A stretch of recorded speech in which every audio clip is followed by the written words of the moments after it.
Center, Japan Air 1628 Heavy. Do you have any traffic 7 o'clock above? On November 17th, 1986, a Japanese Airlines Boeing 747 left Paris headed for Tokyo. While flying over Alaska, Captain Kenju Terauchi noticed strange lights moving in front of his aircraft. The unidentified object suddenly headed towards the aircraft. Japan Air 1628, roger. We have traffic in sight about 1 mile, moving off left wing to our 6 o'clock position. What the flight captain first thought was a fighter jet turned out to be a round craft, twice the size of a jumbo jet. The incident still remains unclassified. It's right behind us.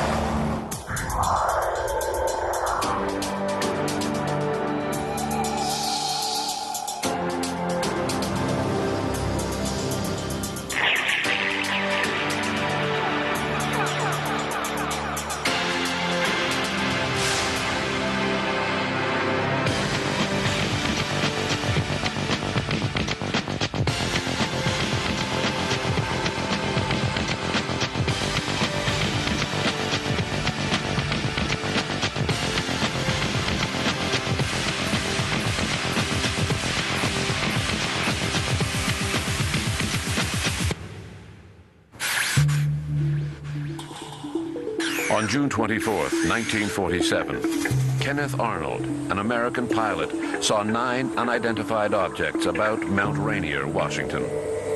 Convinced that these objects were Russian in nature and fearing an invasion, Arnold reported the incident to the local FBI office. In December of that year, faced with a growing number of sightings, the Air Force was officially mandated to investigate these mysterious flying saucers. But the military weren't the only ones recruited. The idea of an invasion also worried security agencies. John Edgar Hoover, director of the FBI, and Admiral Roscoe Hillenkoetter, director of the recently created CIA, quickly became interested in the sightings as well. However, the public was not to discover their real role in the UFO matter until 30 years later, thanks to the Freedom of Information Act. For many years, it was the contention of all government offices in the United States that the sole investigator of UFOs was the Air Force.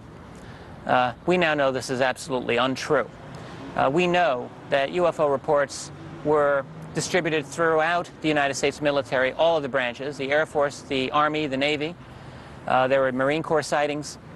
The CIA initiated an interest in UFOs as early as 1948, a very strong interest, covering worldwide sightings, and collected, in fact, some very, very good reports. We also know that the FBI collected many UFO reports, not just in 1947, but beyond that. Other government agencies, such as the Defense Intelligence Agency, Joint Chiefs of Staff. There were, my goodness, emergency UFO reports that went to the White House at various times. So that none of this was known until the era in the United States of the Freedom of Information Act, which really, the Freedom of Information Act became effective in practice after 1974.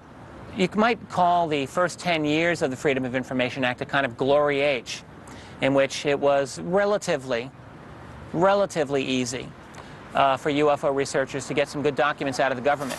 In particular, I think under Jimmy Carter, President Carter in the late 70s, who seems to have encouraged a somewhat liberal interpretation of the Freedom of Information Act, which meant basically that it would not be overly expensive for people to request such documents, and that government agencies would have to respond quickly.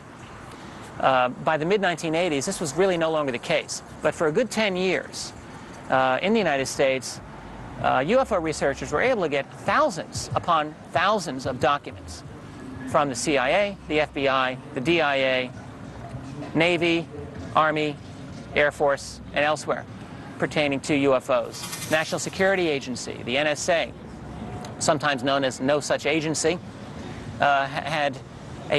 appears to have had a very strong interest in UFOs.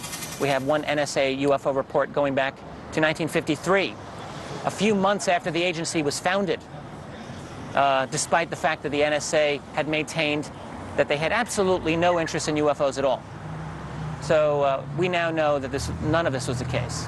Well, in the 1970s, the United States government released, under provisions of the Freedom of Information Act, thousands of pages of documents relating to UFO reports and to the subject in general, from agencies such as the FBI, CIA, and later many other agencies produced reports.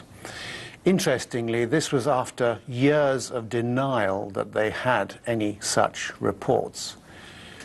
However, many documents remain classified at what amounts to an above top secret level, and even many top secret documents are still being withheld in the interests of national security, and that information is not guesswork. That is actually stated within the context of the security classifications in the documents that have been released. But it's quite clear that there's still a lot being withheld, in my opinion.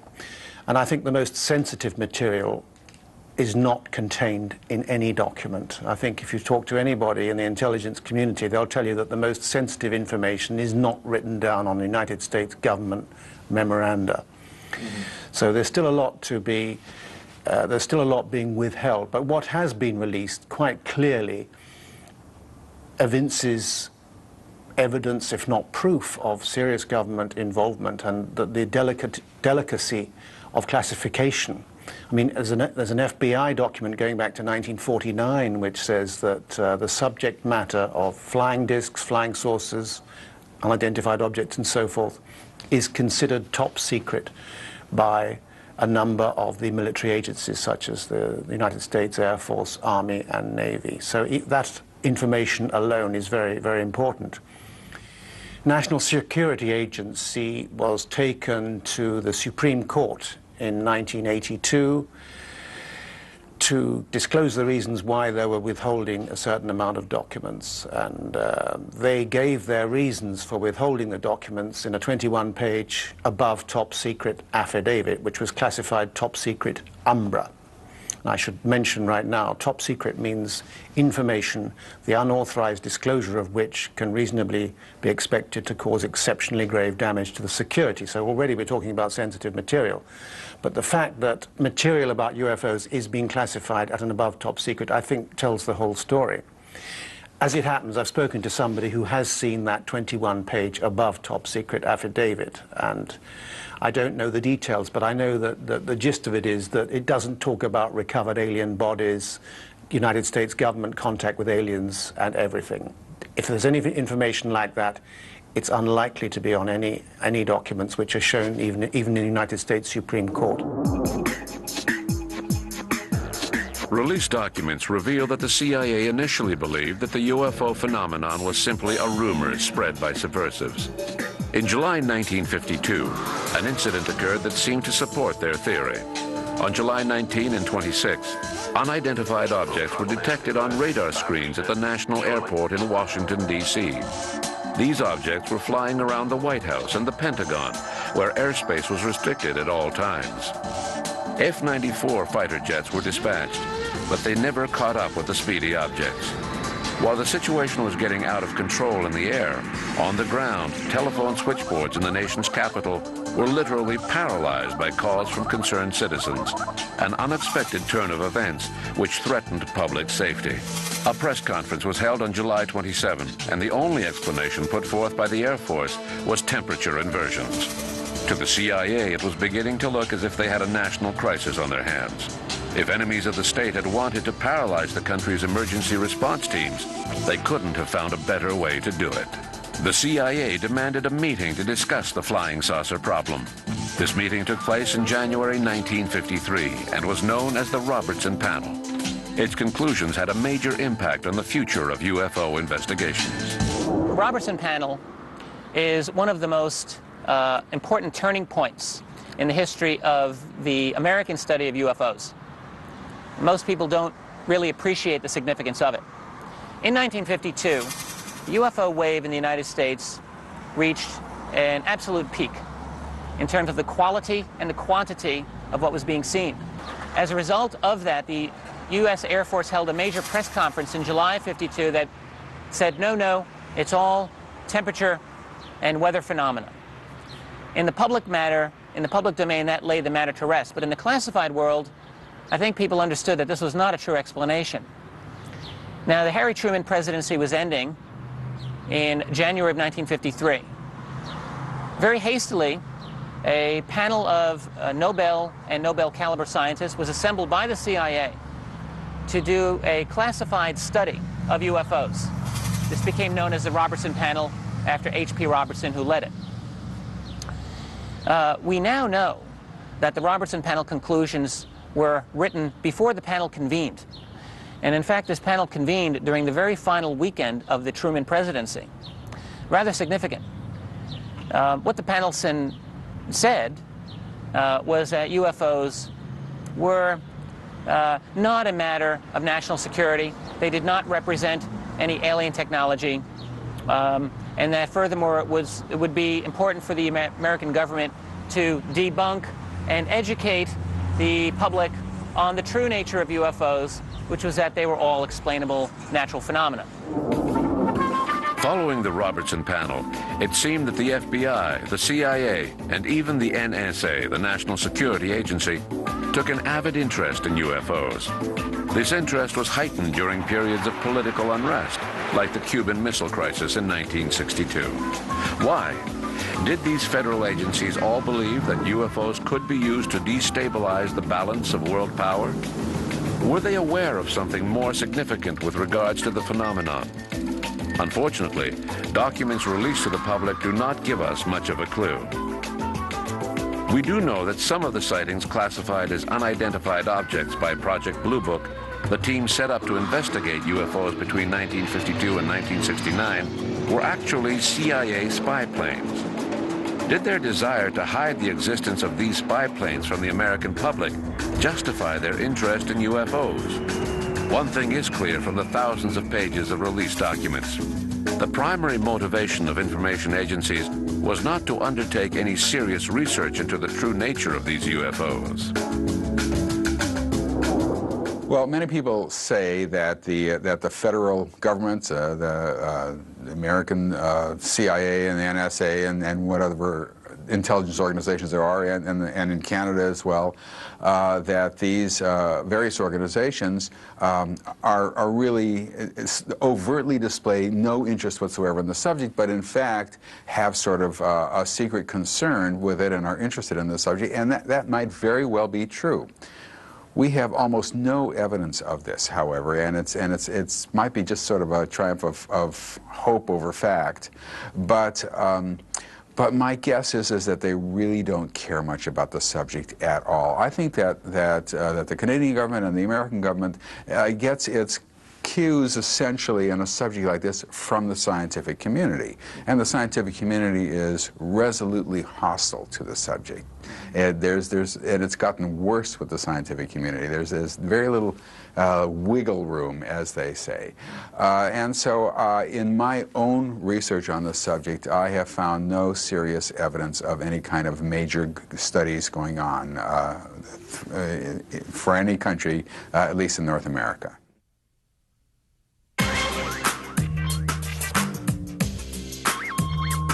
In the United States, there was another agency that was often associated with UFOs, NASA. According to some authors, every spaceflight was accompanied by extraterrestrial vehicles.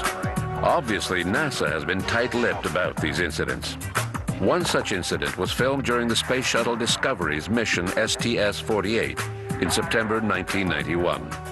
The film was analyzed by University of Nebraska physics professor Jack Kasher.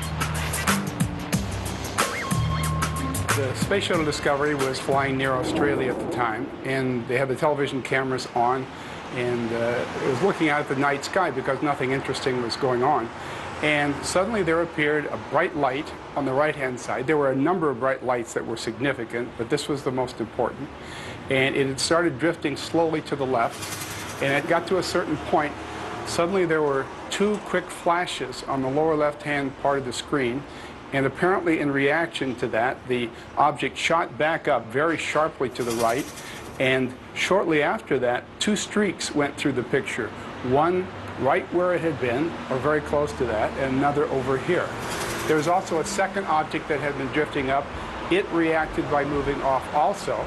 And there were some over on the right, and they reacted as well. So you had several objects, a double flash, reaction, and then streaks going into where the objects had been.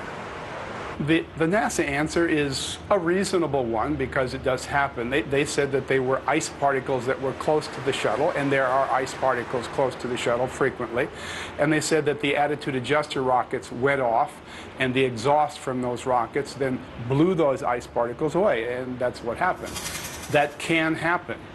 And to someone just casually looking at the video, if that's all you do, then it probably seems like a reasonable explanation. I went far beyond that, though, because I took the video and I took the position locations as functions of time, and I made graphs, and I made a very careful scientific study of how the objects reacted and how they moved, in how the flashes would interact with that. And basically, bottom line, I developed what I consider 5 fairly significant and strong proofs that the objects could not have been ice particles. The film produced during mission STS-48 is not the only one of its kind in NASA archives. Countless numbers of strange objects have been filmed from the time of the Mercury program in the early 1960s to recent shuttle flights. In July 1969, the day before the first astronauts landed on the moon, the crew of Apollo 11 filmed 2 odd lights, which were later rationalized as reflections off the windows of the Lunar Excursion Module. I can't say for sure that they were hiding information in this case. I do suspect that NASA has been involved with UFOs, and it really would seem reasonable to me that if they are involved with UFOs, that they would tend to cover it up. UFOs are very interesting objects, and it's not really a matter of whether the government is covering up UFO information. They are. It's a matter of court record that the government has documents that deal with UFOs, and they are classified. So there are those documents that exist, and so quite possibly NASA has some too. I cannot say for sure that they are specifically involved in the STS-48 as a cover-up, but I do have confidence in my study. And I think that I can establish fairly well that these were actually spacecraft of some kind, not ice particles. I've spoken to many astronauts. The majority of them, I believe, have not in fact seen UFOs, and they become distressed when a lot of reports have been attributed to them. But there certainly have been a number of unexplained reports. For example, James McDivitt told me that he was puzzled by an object that he saw in one of the Gemini flights. And I've had letters from other astronauts saying they've been puzzled by certain things, some of which have been explained. I think all the so-called smoking gun, I don't know if you're familiar with the smoking gun, the shuttle footage, I'm totally unconvinced. I think that nearly all those pictures show ice crystals being blown away by the directional thrusters on the shuttle. That's my own opinion, so I think that's all nonsense about those things. If the idea that NASA would release all this stuff openly every day to the public is ridiculous if they were actual UFOs. They don't look like UFOs, they don't behave like UFOs, and they're not UFOs in my opinion.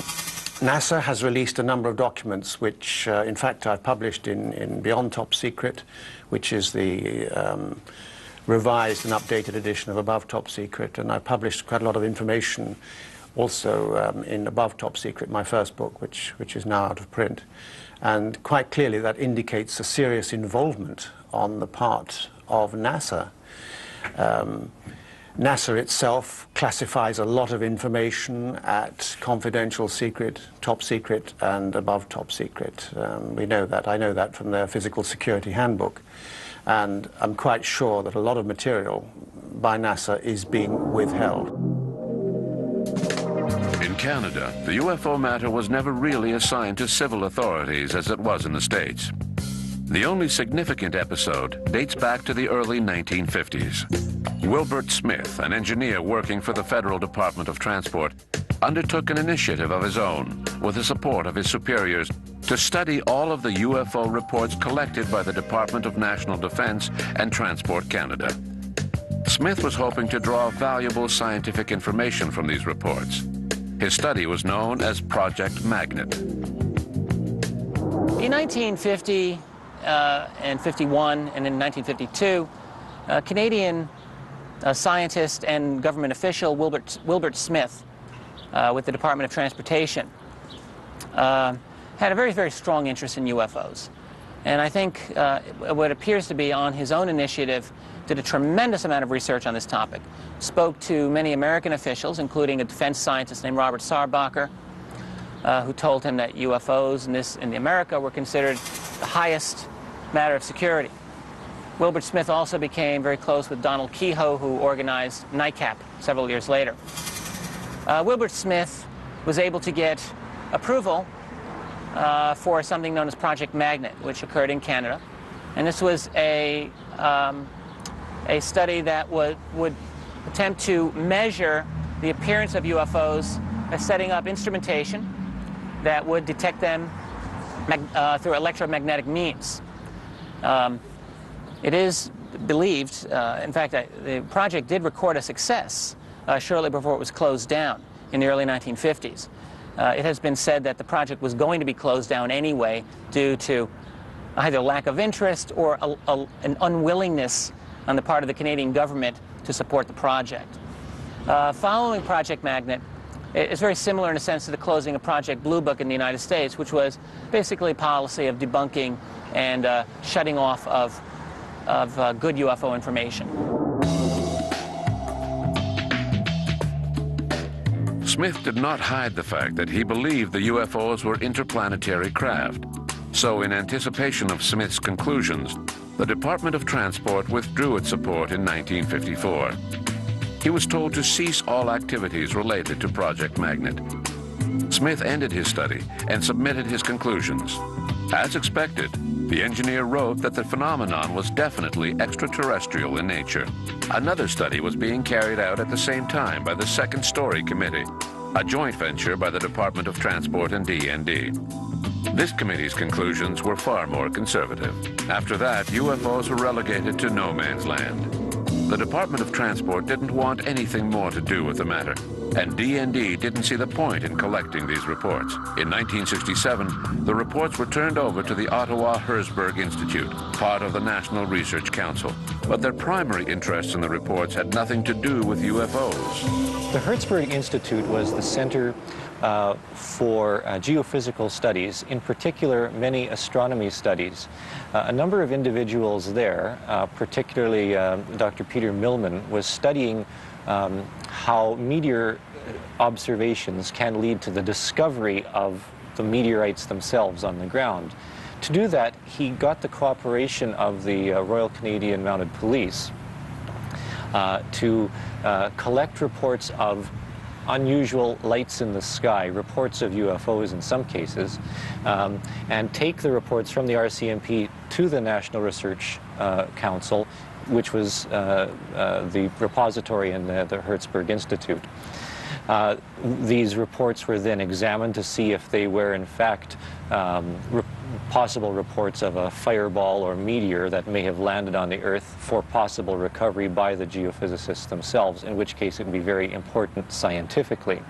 If they were not considered to be meteors, they were considered non-meteoric. And the Herzberg Institute had a very small file every year of perhaps 20 to 30 cases of reports from people who had seen unusual objects in the sky which were not meteors and were something else, something much more mysterious. You see, the National Research Council itself was not interested in UFOs, but the possibility that UFO reports might lead to the recovery of meteorites. But in order to do so, they had to collect the case reports and the sighting reports themselves. So every year, the file accumulated larger and larger and was transferred at the end of each year to the National Archives of Canada. And these files of UFO reports can be seen today by anyone who wishes to do so at the National Archives. Gathering of information is basically left up to the discretion of federal, provincial, and municipal police forces. Whenever a complaint is filed by a Canadian citizen, A police officer is sent to investigate the matter. Most officers just smile to themselves when they find out that it's an alleged UFO sighting. To them, it just means more paperwork to be done, extra work for them to do, and they don't consider it much fun. They investigate the matter anyways, but only because they have to, since a complaint was lodged. Of course, in the best of scenarios, the police officers would arrive at the scene and see the UFO still there, making them witnesses to the incident as well. This did in fact happen in St. Hyacinthe 5-6 years ago. It also happened in Quebec City, in Cochrane, and in other places. It has certainly happened a lot more often than we think, but they never tell us about it.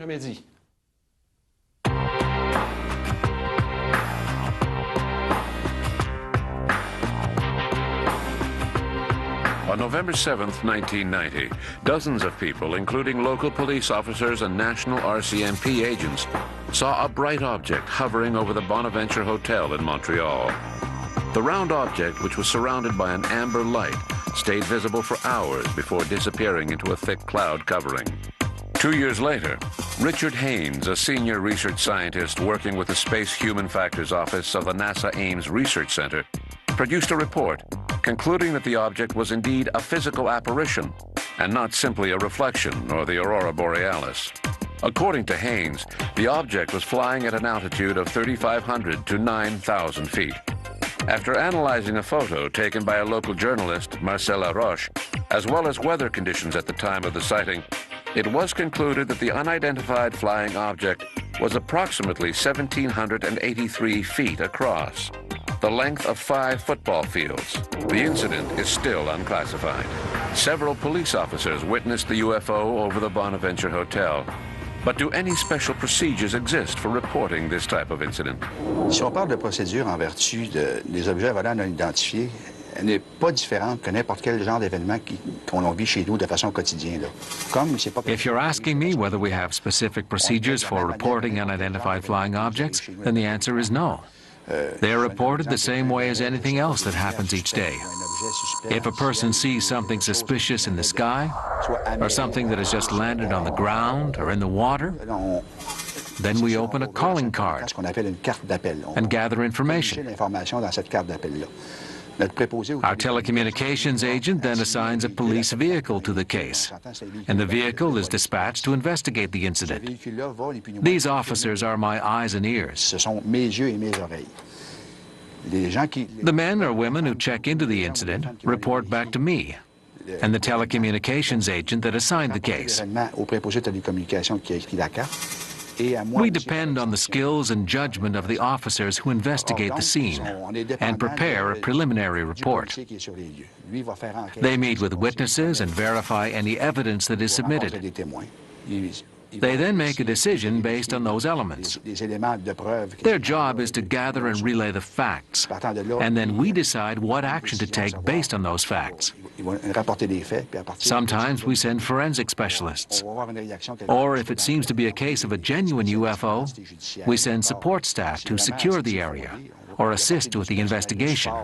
Soit faire un périmètre ou encore personnel de support d'enquête ou d'identification. Obviously, in the event that the incident poses a threat to national security, police forces have mechanisms in place for passing on information. In the case of the UFO over the Bonaventure Hotel, the Air Force was called. Unfortunately, with nothing showing on their radar screens, officers at the Trenton military base in Ontario, who were responsible for the safety of Eastern Canada, did not feel that it was necessary to send up fighter jets.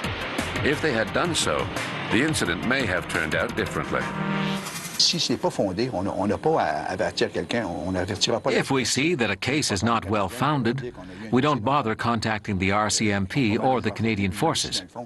They have a lot of better things to do with their time, and so do we, for that matter. If a case is genuine, then yes, we have an agency, or rather, I should say an office called the Territory Surveillance Bureau. They are the ones with the official connection to the Canadian Forces and the RCMP.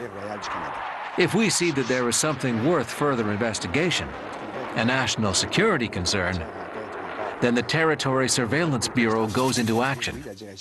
It advises the RCMP or the Canadian Forces. du pays en dépend, là, oui. Much to the disappointment of UFO followers, studying UFOs is neither the Army's job nor the job of the police. The Army's job is to protect the country, and the job of the police is to keep the peace. Most UFOs do not pose a threat. Ideally, to better understand the UFO phenomenon, we would need to set up a national civil agency, independent of any military structure, but having the same investigative privileges as police detectives, and whose primary objective would not be to protect Canadian territory, but rather to study UFOs. Utopia? No. An agency such as this does exist. It is the only one of its kind in the world, called CIPRA. La France s'est dotée d'un organisme. Within France's National Space Research Center, CNES, there is a civil agency dedicated to studying aerospace, since CNES's mission is to study satellites, rockets, and anything else that passes through France's aerospace. Les fusées et tout ce qui se passe dans l'environnement aérospatial. Donc le CNES. In 1977, when Minister Robert Galli was interviewed by a journalist regarding the strange apparitions seen after the war, commonly referred to as UFOs, the minister admitted to the journalist that the French police force had received accounts of bizarre incidents and that they were planning on studying them, but more from a scientific point of view rather than a journalistic perspective or simply for media hype. CNES was tasked with setting up an agency for this purpose, and it was given the name GEPAN. GEPAN was monitored by a scientific council. It was not just left on its own to study these matters. It was told that the scientific council had laid out a path for Japan so that it could gather information, analyze it, and formulate conclusions on what was behind this flying saucer phenomenon. Et puis dire qu'est-ce qu'il y avait derrière le phénomène des soucoupes volantes, comme on l'expliquait à l'époque. Dès 1977, when Japan was created in 1977, CNES set up agreements and protocols with all civil and military agencies, defining the roles of each agency. Définir le rôle de chacun. The French police force and air force are responsible for collecting information, since pilots naturally observe objects in the sky as part of their job. Pilots report any strange sightings to the police, who pass the information on to us here at CEPRA. We then analyze the reports and offer our expert opinion on the matter. Ici, au CEPRA, et c'est nous ensuite qui analysons et expertisons les témoignages qui sont recueillis. Donc depuis, ce système fonctionne. The system has been working this way since 1977. Today, we have all of the information stored in a database. Every incident reported is entered into the computer. We now have a very large volume of information, with close to 6,000 reports. Rassembler l'ensemble des témoignages, nous aurons à peu près 6000 témoignages qui vont être dans notre base de données, et ça nous permet This will enable us to prepare an analysis of the sightings reported over the past 50 years or so. Depuis pratiquement 50 ans. The cooperation established between the agencies has allowed for vital exchanges of information. Permet d'avoir des échanges tout à fait intéressants, puisque when we first set up this cooperative effort, procedures were put in place, and each police officer knows what to do if an incident occurs.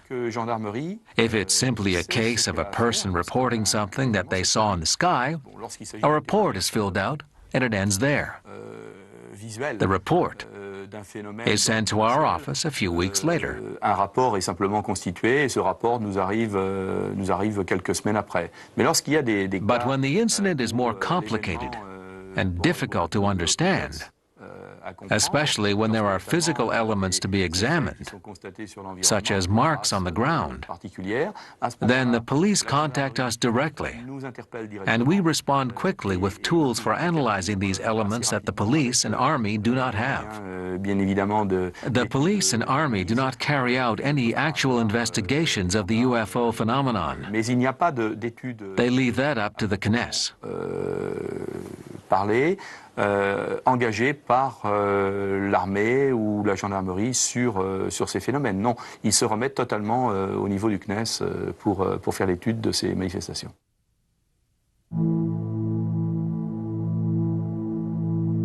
On January 8, 1981, in the French town of Trans-en-Provence, a man working in his garden saw a bright, oval-shaped object come down from the sky and land on a field near his house. The object seemed to be made from some sort of polished metal and was about the size of a compact car. It didn't have any visible traits to help identify what type of aircraft it might be. The object remained on the ground for a few seconds, then silently took off and disappeared into the sky. At the scene of the incident, the witness noticed that the object had left a circular trace on the ground, approximately 7 feet in diameter. He contacted the police, who then advised JIPAN, as CIPRA was known at the time. Analysis of the site revealed abnormalities in both the soil and the vegetation. No satisfactory explanation was ever given, and the incident remains unclassified.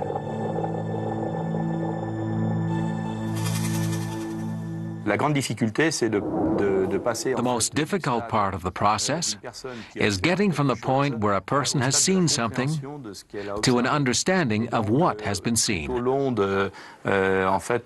Information is lost along the way, from the time that the incident is first reported to the time that an explanation is proposed. We have to try and come up with something that can be understood.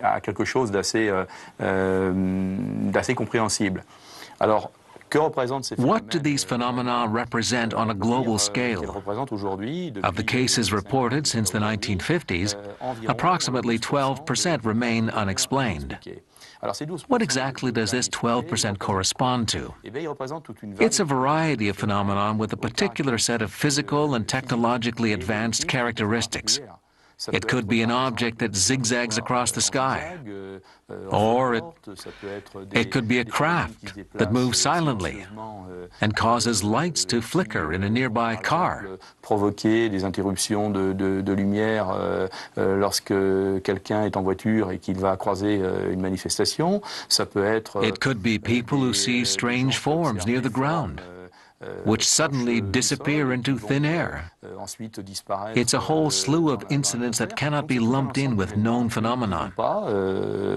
Assimilés à des phénomènes connus.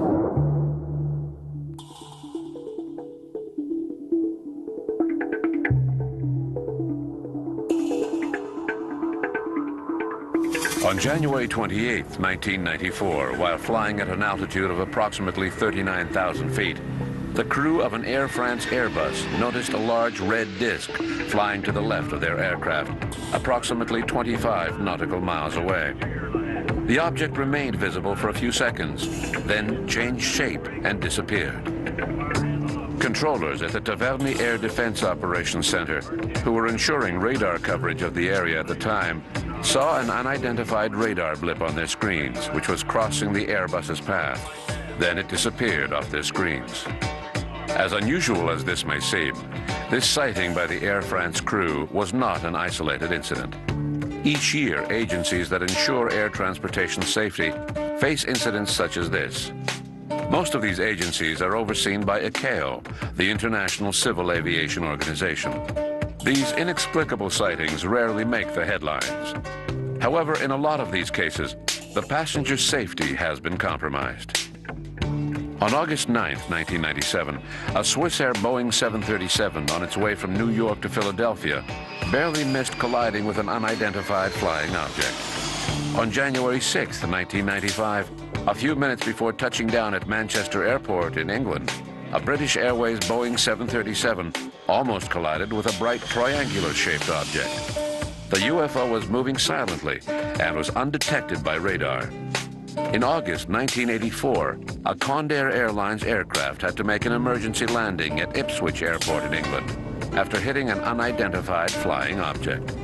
British civil aviation inspectors reported that the aircraft had sustained major damage to one of its engines, a window, part of its fuselage, one of the ailerons, and the hydraulic cables. In every one of these cases, no one was ever able to offer a rational explanation, neither the civil aviation investigators nor Jean-Jacques Velasco of CEPRA. Alors la position du CEPRA par rapport à ces cas inexpliqués est la suivante. Nous avons With regards to these unexplained cases, CEPRA's position is that we often see phenomena that do not correspond to any technology that we are aware exists today. If we don't have this technology, then it must come from somewhere else. And if it comes from somewhere else, then the only reasonable theory we can put forth is that it comes from outer space. This cannot be verified in itself because, obviously, we do not have the means to interpret these phenomena. But it's a theory that scientists can work with. In France, we've had a unique situation since 1977 when CNES created an agency dedicated to studying UFOs. It was created by Claude Poher, an engineer who is now retired. At the time, he was head of the Systems and Projects Division at CNES, and he became interested in the subject after reading the Condon report and concluding that the subject must be interesting if you can write 1,000 pages about it and then turn around and reject what was written. He then launched a series of investigations which continued over time. In the early 80s, CEPRA took over from Japan, since CNES no longer considered the matter a priority. It had never really been a top priority. But in the 1980s, CNES became more interested in other issues. What I'm saying is that for some time now, we've had a group studying UFOs. This group has raised controversy over the years, since UFO researchers believe that they might be hiding the truth, just like the American government has been accused of hiding the truth about UFOs. The question is just how much can be done? I find it interesting that the French scientific community has undertaken such a task, because it requires an open dialogue between them and the public. In the first few years, a lot was accomplished by Claude Poher and Alain Sterle, the founders of Japan. Unfortunately, in the later years, CEPRA was not able to keep up with demand, and it did not release much information. Its primary mission was to study phenomena in the atmosphere. They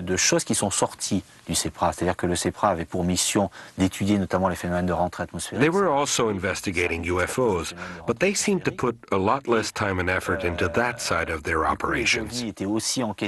And there was no clear policy on follow-up of investigations.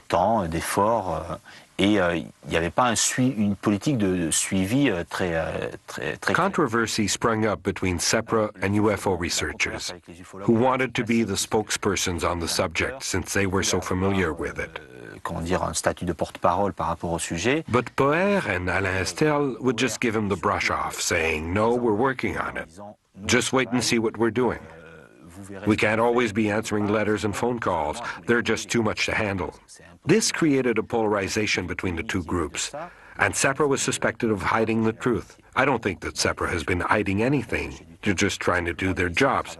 The problem lies in the fact that scientists feel that UFOs aren't important. They have other things to do, while ufologists feel that UFOs are important and efforts should be focused solely on them. They're caught between a rock and a hard place. To add to the problems, CNES has never considered CEPRA a priority, so it has never provided the group with the means that it requires to do its job properly. The group still exists and is still carrying on its work, but at a slower pace.